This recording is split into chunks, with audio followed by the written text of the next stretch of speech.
About 12 miles from pad 39A, where Atlantis sits tonight.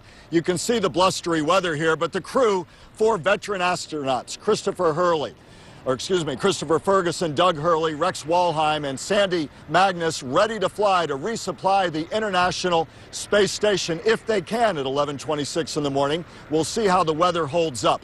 But whenever they launch, they'll be taking the dreams of an awful lot of people with them. Bathed by light in the far distance across the water, Atlantis is ready to set sail for the heavens one final time. The spirit of all who camp on nearby causeways for a front row seat to history will help bear the ship and her 4-person crew aloft. A.J. Pagano came from Las Vegas. I remember as a, 5, the first one taking off, and we were watching it in kindergarten on TV. So last minute, I said, come on out here and take a look at it. 50 years ago, the space race with the old Soviet Union propelled Americans into Earth orbit. The country's vision seemed unbounded then. Of landing a man on the moon and returning him safely to the Earth. Inexhaustible resources and unquenchable spirit at the start of the space age.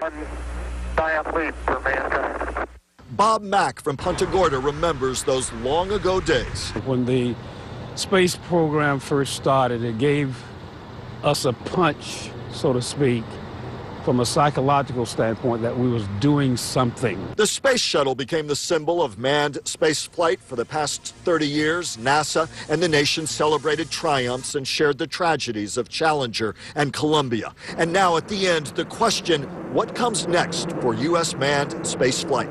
John Slocovitz is here from New York. Would you like to see us continue on to a moon base in Mars someday? Yeah, why not? If we have the technology to do it, we're ruining this planet, so we got to find somewhere else. The search for adventure and inspiration lives on, and Atlantis, like her sister ships, stands ready to bring all the dreamers along for one final shuttle ride to the final frontier.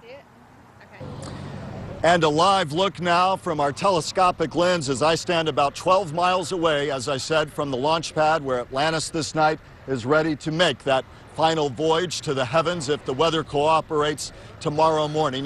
There's been a lot of debate pro and con about the risk with the shuttle program, its value, its scientific merit.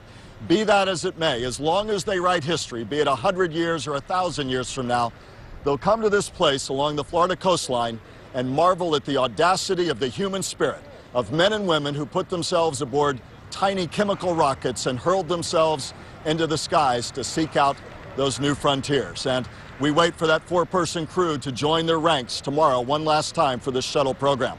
Will the weather cooperate? Meteorologist Steve Weigel keeping a sharp eye on that. Steve?